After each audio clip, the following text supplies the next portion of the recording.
Hello, જાગૃત અવાજમાં તમારું સ્વાગત છે. મારું નામ છે ચિંતન અખાણી અને આપણે સ્ટાન્ડર્ડ 10 મેથ્સ પોલિનોમિયલનું લેક્ચર નંબર 3 સ્ટાર્ટ કરવા જઈ રહ્યા છીએ. આગળના લેક્ચર્સ જોવાના બાકી હોય તો પ્લેલિસ્ટની લિંક નીચે મૂકી દઉં છું, ખાસ તમે જોઈ કાઢજો. અને મેથ્સ તમારું સ્ટાન્ડર્ડ મેથ્સ હોય કે બેઝિક મેથ્સ હોય, બધું જ તમને અહીં આગળ કરવામાં આવશે અને NCERT ના સોલ્યુશન્સ કરવામાં આવશે. એટ ધ એન્ડ એક્ઝામની પ્રિપેરેશનમાં લાઈવ પણ લેવામાં આવશે. ડિસ્ક્રિપ્શન બોક્સમાં વોટ્સએપ ગ્રુપની એક લિંક છે, એની પર ક્લિક કરી મેસેજ કરી અને મેસેજ કરી શકો છો કે સર અમારે તમારી સાથે ગ્રુપમાં જોડાવું છે સ્ટાન્ડર્ડ 10 માટે. ઓકે, તો અમારી ટીમ તમને જોડી દેશે. હવે મેં જે લાસ્ટ લેક્ચરમાં મેં તમને જે કીધું હતું એ જ વસ્તુ તમને અહીંયા હું કહેવા જઈ રહ્યો છું કે હવે તમારે અહીંયા આગળ જે પોલિનોમિયલ જે છે એનું ગ્રાફિકલ રિપ્રેઝન્ટેશન કરવાનું છે.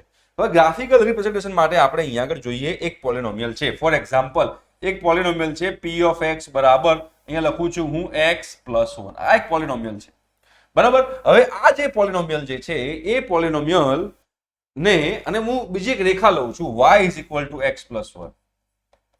આ જે p ઓફ x હતું એની જગ્યાએ મેં y મૂકી દીધું. y is equal to x plus 1 આ સ્ટ્રેટ લાઈન છે. આ સ્ટ્રેટ લાઈન નો ગ્રાફ ડ્રો કરવા માંગુ છું. ચલો આપણે ટ્રાય કરીએ આનો ગ્રાફ ડ્રો કરવાનો. આપણે આનો ગ્રાફ ડ્રો કરવાનો ટ્રાય કરીએ, બરાબર છે. ધ્યાનથી સમજો, બહુ સિમ્પલ છે, કશું અઘરું નથી. 1 2 3 and 4, -1 -2 -3 and -4. અહીંયા 1, અહીંયા 2, અહીંયા 3, અહીંયા 4, અહીંયા -1, અહીંયા -2, અહીંયા -3 અને અહીંયા -4. ઠીક છે બેટા. હવે તમે લોકો અહીંયા આગળ જોશો તો અહીંયા આપણે એક ટેબલ બનાવી દઈએ, એટલે કોઈને કોઈ દુઃખ ના થાય યાર, કોઈને દુઃખ ના થવું જોઈએ, ટેબલ બનાવી દઈએ. ચલો, અહીંયા x ની વેલ્યુ, અહીંયા y ની વેલ્યુ. ચલો x ની વેલ્યુ 0 મૂકો, -1 મૂકો, 1 મૂકો અને 2 મૂકો, બરાબર છે. અને એક -2 એ મૂકી દઈએ, x ની વેલ્યુ -2 એ મૂકી દઈએ. ચલો હવે ચેક કરતા રહો અને x ની જે વેલ્યુ હોય એ x ની એ વેલ્યુ માટે y ની વેલ્યુ શું મળે છે ચેક કરો. ભાઈ x ની વેલ્યુ 0 મૂકો તો y ની વેલ્યુ 1, x ની વેલ્યુ 0 ત્યારે y ની વેલ્યુ 1. આ પોઈન્ટ મળ્યો, બરાબર. y ની વેલ્યુ 1. x ની વેલ્યુ -1 મૂકો ત્યારે y ની વેલ્યુ 0 છે, તો x ની વેલ્યુ -1 મૂકો ત્યારે y ની વેલ્યુ 0 છે. x ની વેલ્યુ -1 મૂકે છે આની અંદર ત્યારે y ની વેલ્યુ 0 છે. x ની વેલ્યુ 1 મૂકો ત્યારે y ની વેલ્યુ 2 છે. x ની વેલ્યુ 1 મૂકો ત્યારે y ની વેલ્યુ 2 છે, તો આ પોઈન્ટ થશે બેટા. x ની વેલ્યુ 2 મૂકો તો y ની વેલ્યુ 3 છે, તો x ની વેલ્યુ 2 y ની વેલ્યુ 3, મતલબ આ પોઈન્ટ થયો. x ની વેલ્યુ -2 મૂકો ત્યારે y ની વેલ્યુ -1 છે, તો -2 ત્યારે -1 મતલબ કે આ પોઈન્ટ છે. આ બધા પોઈન્ટ મળે જેમાંથી અમારી લાઈન પસાર થતી હશે, આ અમારી સ્ટ્રેટ લાઈન પસાર થતી હશે, બરાબર. મતલબ કે આ સ્ટ્રેટ લાઈન થઈ ગઈ. Straight line y is equal to x plus 1. અહીંથી આપણને બહુ જ ઇમ્પોર્ટન્ટ રિઝલ્ટ મળશે. આ y is equal to x plus 1 મેં સ્ટ્રેટ લાઈન ડ્રો કરી. હવે આ સ્ટ્રેટ લાઈન x અક્ષને ક્યાં, x એક્સિસ જે છે એ x એક્સિસને ક્યાં આગળ ઇન્ટરસેક્ટ કરે છે તમે જુઓ તો x એક્સિસને અહીંયા આગળ ઇન્ટરસેક્ટ કરે છે, તો આના કોઓર્ડિનેટ શું છે -1, 0, બરાબર. આ એક આપણે ગ્રાફ ડ્રો કર્યો. હવે આના 0 ફાઇન્ડ કરો. ચલો હવે આનો 0 ફાઇન્ડ કરવો હોય તો મારે શું કરવાનું, આનો હું 0 ફાઇન્ડ કરું મતલબ કે x પ્લસ 1 બરાબર 0 થઈ ગયું. તો મતલબ એનો મતલબ એમ થયો કે x બરાબર -1 થયું, તો આ એનું 0 થઈ ગયું કહેવાય. તો આ પોલિનોમિયલ છે, આ પોલિનોમિયલનો 0 -1 છે. અને એ જ પોલિનોમિયલનો મેં ગ્રાફ ડ્રો કર્યો એઝ અ લાઈન કન્સિડર કરીને, અહીંયા y મૂકીને ચેક કર્યું, તો એનો મતલબ શું થયો કે આ x અક્ષને ક્યાં આગળ ઇન્ટરસેક્ટ કરે છે, x અક્ષને ક્યાં ઇન્ટરસેક્ટ કરે છે -1 આગળ, -1 આગળ. અહીંથી આપણને શું ખબર પડી કે જ્યારે p ઓફ x બરાબર x પ્લસ 1 હોય અને અહીંયા આગળ આપણે y મૂકીને ચેક કરીએ અને જે લાઈન ડ્રો કરીએ એ લાઈન જે x અક્ષને જે પોઈન્ટ આગળ ઇન્ટરસેક્ટ કરે છે એ જ પોઈન્ટ આ પોલિનોમિયલનો 0 નથી. જો બરાબર, તો x ઇઝ ઇક્વલ ટુ -1 એનો 0 થયો કે બરાબર. અને x ઇઝ ઇક્વલ ટુ -1 મૂકો ત્યારે y આ p ઓફ x બરાબર 0 બનશે, તો p ઓફ x બરાબર 0 બનશે. x ઇઝ ઇક્વલ ટુ -1 મૂકો અને x ઇઝ ઇક્વલ ટુ અહીંયા ચેક કરો તો અહીંયા પણ x ઇઝ ઇક્વલ ટુ -1 જે છે, x ઇઝ ઇક્વલ ટુ -1 જે છે એ મૂકવું તો y બરાબર 0 મળે છે. મતલબ કે x ની વેલ્યુ -1 મૂકવાથી y 0 મળે છે અને x ની વેલ્યુ -1 મૂકવાથી p ઓફ x 0 મળે છે. એનો મતલબ શું થયો કે p ઓફ x અને y સરખા હશે ને, તો મતલબ કે હું p ઓફ x ની જગ્યાએ y મૂકી શકું છું ને, આવું કહી શકાય ને, p ઓફ x બરાબર y છે, મતલબ કે અહીંયા p ઓફ x બરાબર y મૂકી શકાય. ઓકે, બંને સેમ જ મળે છે. એટલે આપણે કહેતા હતા કે p ઓફ x એ લિનિયર પોલિનોમિયલ છે, કેમ કે p ઓફ x નો ગ્રાફ લાઈન છે, એટલે આપણે એને લિનિયર કહેતા હતા. અને એનો 0 શું છે, વોટ ઇઝ 0? લિનિયર પોલિનોમિયલનો 0 કોને કહેવાશે, કેવી રીતે ફાઇન્ડ કરી શકાય? ગ્રાફિકલી આપણને શું ખબર પડી, તો જ્યારે પોલિનોમિયલનો ગ્રાફ ડ્રો કરી, કોઈ પણ, આ તમે લિનિયર ડ્રો કર્યો, હું તમને ક્વોડ્રેટિક પણ ડ્રો કરીને બતાવીશ. જ્યારે આપણે લિનિયર પોલિનોમિયલ છે કે ક્વોડ્રેટિક પોલિનોમિયલ છે કે ક્યુબિક પોલિનોમિયલ છે, જ્યારે એક પોલિનોમિયલનો આપણે ગ્રાફ ડ્રો કરીએ છીએ અને એક્સ એક્સિસને જે પોઈન્ટ આગળ ઇન્ટરસેક્ટ કરે છે, ડંખ મારે છે, એક્સ એક્સિસને જ્યાં ડંખ મારે છે, અને એ જે પોઈન્ટ જે છે એ પોઈન્ટ હંમેશા પોલિનોમિયલનો 0 હોય. ફોર એક્ઝામ્પલ, અહીંયા કોઈ ગ્રાફ ડ્રો કરું, આમ આ ગ્રાફ ડ્રો કરું, અહીંયા આગળ 4,0 છે, તો આ પોલિનોમિયલનો 0 શું હશે? 4. એક્સ અક્ષને જે પોઈન્ટ આગળ ઇન્ટરસેક્ટ કરે, એક્સ અક્ષને જે પોઈન્ટ આગળ ઇન્ટરસેક્ટ કરે એ પોઈન્ટ જે છે એ ગિવન પોલિનોમિયલનો 0 કહેવાય. આઈ હોપ સો કે તમે લોકોને ક્લિયર થતું હશે કે what is the meaning of 0. ફરીથી રિપીટ કરું છું, જ્યારે પણ આપણે પોલિનોમિયલનો ગ્રાફ ડ્રો કરીએ છીએ બેટા, એ પોલિનોમિયલનો ગ્રાફ ડ્રો કરીએ ત્યારે એ ગ્રાફ એક્સ એક્સિસને જે પોઈન્ટ આગળ ઇન્ટરસેક્ટ કરે એ પોઈન્ટને પોલિનોમિયલનો 0 કહેવાય. તો અહીંયા આગળ હું 3-4 ગ્રાફ ડ્રો કરું, તો 3-4 ગ્રાફ ડ્રો કરું, તો એક ગ્રાફ આમ છે, એક ગ્રાફ આમ છે, બરાબર, એક ગ્રાફ છે એ આમ છે. તો આ જે આ પોલિનોમિયલનો ગ્રાફ છે, તો આ એનો 0 હશે, અહીંયા આગળ આ એનો 0 હશે, અહીંયા તો આ ઇન્ટરસેક્ટ કરતું નથી તો આનો 0 ના મળે. જો એક્સ અક્ષને ઇન્ટરસેક્ટ ના કરતું હોય તો એને 0 ના મળે. જો એક્સ અક્ષને ઇન્ટરસેક્ટ ન કરતું હોય તો 0 ન મળે. એક્સ અક્ષને ઇન્ટરસેક્ટ કરવું જરૂરી છે, રાઈટ? તો this is the called linear પોલિનોમિયલનો ગ્રાફ ડ્રો કર્યો આપણે, અને લિનિયર પોલિનોમિયલનો ગ્રાફ ડ્રો કરીને તમને લોકોને ખબર પડી કે અહીંથી આપણે એક રિઝલ્ટ મળ્યું. શું રિઝલ્ટ મળ્યું? કે જેને ગિવન પોલિનોમિયલનો ગ્રાફ ડ્રો કરવામાં આવે અને ગિવન પોલિનોમિયલનો ગ્રાફ એક્સ અક્ષને જે પોઈન્ટ આગળ ઇન્ટરસેક્ટ કરે એ પોઈન્ટને એ પોલિનોમિયલનો 0 કહેવાય. તમને ખબર પડી કે ના પડી? બિલકુલ ખબર પડવી જોઈએ, બરાબર છે? બિલકુલ ખબર પડવી જોઈએ, ના પડે એવું ચાલે જ નહીં.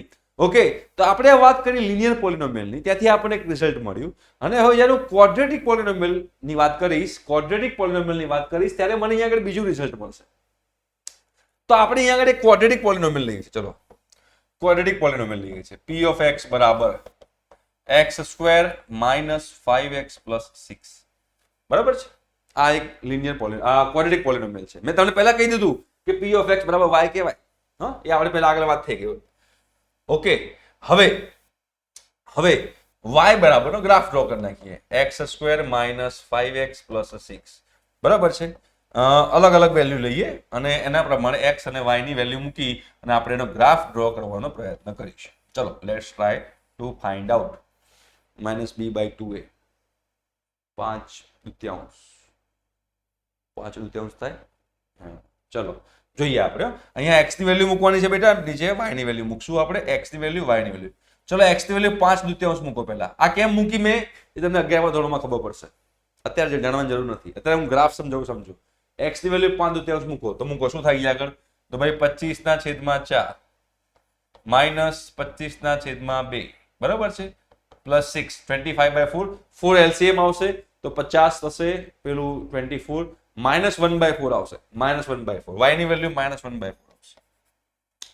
x ની વેલ્યુ લો 3, x ની વેલ્યુ 3 મૂકો તો તમારો આન્સર 0 આવશે. x ની વેલ્યુ 3 મૂકશો તો y નો આન્સર 0 આવશે. x ની વેલ્યુ 2 મૂકો, y નો આન્સર 0 આવશે. x ની વેલ્યુ 3 મૂકો, y નો આન્સર 0 આવશે, અને x ની વેલ્યુ 2 મૂકવાથી y નો આન્સર 0 આવશે.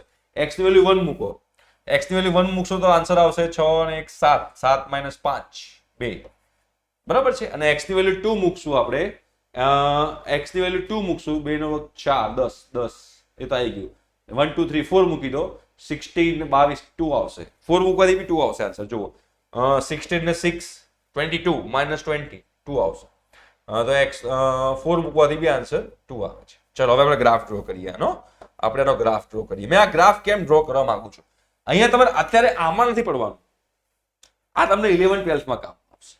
આ વસ્તુ તમને 11-12માં કામ આવશે. અત્યારે આ ગ્રાફ પર ફોકસ કરો. આ વેલ્યુ મેં 11-12 તમે મેથ્સ તમને આવડતું હોય તો તમને ખબર પડે કે મેં ક્યાં બધી વેલ્યુ લીધી, પણ તમને સમજાવવું શું છે મારે, એ ખાસ અગત્યની વસ્તુ છે, એ સમજવાનું અહીંયા છે. એટલે અહીંયા ધ્યાન રાખજો. હવે ધ્યાન રાખજો, બહુ ઇમ્પોર્ટન્ટ છે. 1 2 3 4 -1 -2 -3, બરાબર?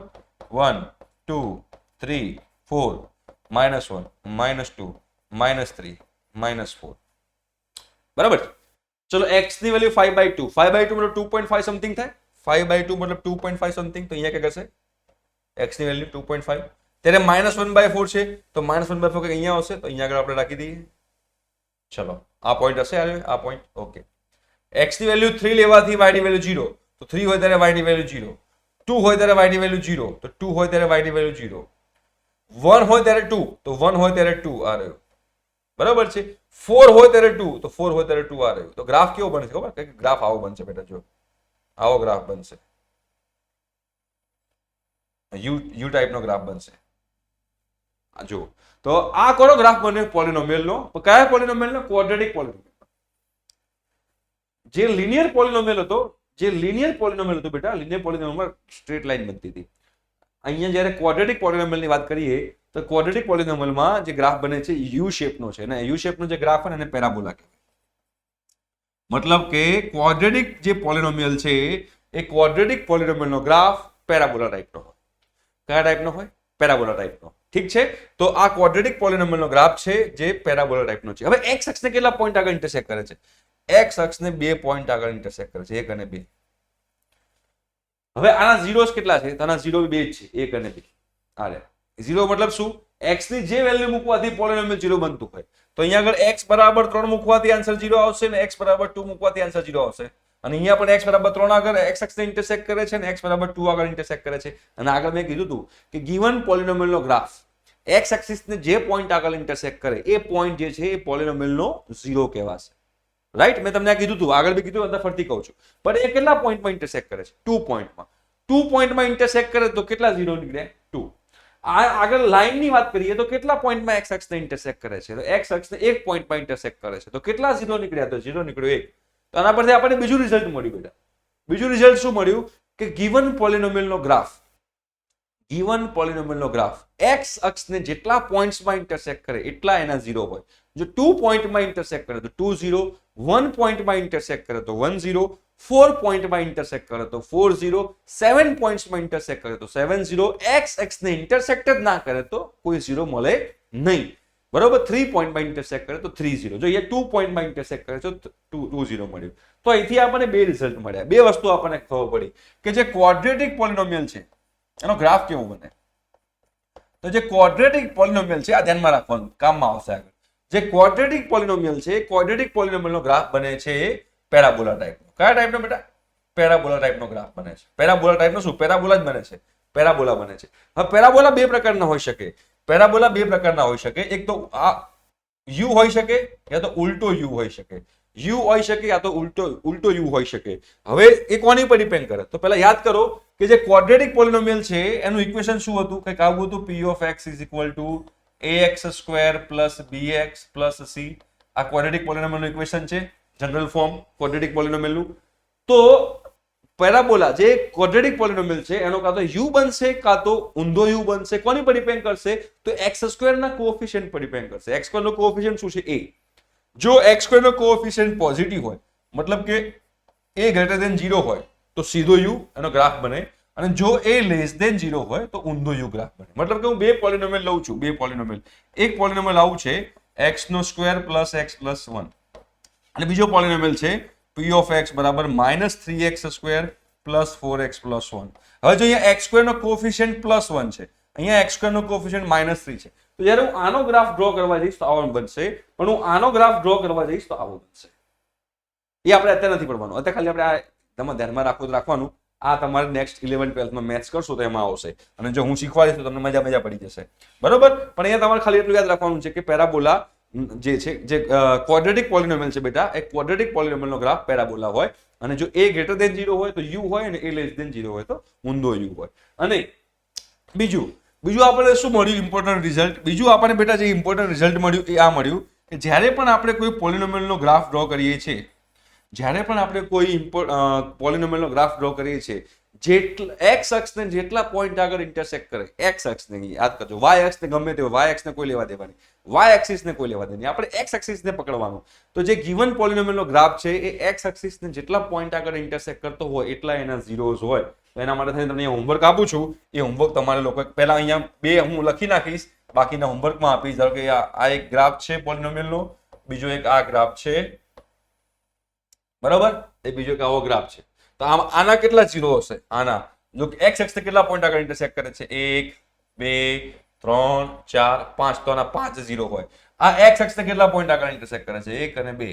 બે જ પોઈન્ટ આગળ ઇન્ટરસેક્ટ કરે છે, તો આના જે પોલિનોમિયલ જે હશે એના જે ઝીરોઝ હશે 2 હશે. તો એના હિસાબે તમને લોકોને અહીંયા આગળ હું હોમવર્ક આપું છું, તમારે ધ્યાન રાખવાનું છે કે એક આ ગ્રાફ ડ્રો કર્યો છે, બરાબર છે, બીજો એક આ ગ્રાફ ડ્રો કર્યો છે, બરાબર, ત્રીજો એક આ ગ્રાફ ડ્રો કર્યો છે, ચોથો એક આ ગ્રાફ ડ્રો કર્યો છે, પાંચમો એક આ ગ્રાફ ડ્રો કર્યો છે, બરાબર. 1 2 3 4 5 5 પોલિનોમિયલના ગ્રાફ મેં ડ્રો કર્યા છે.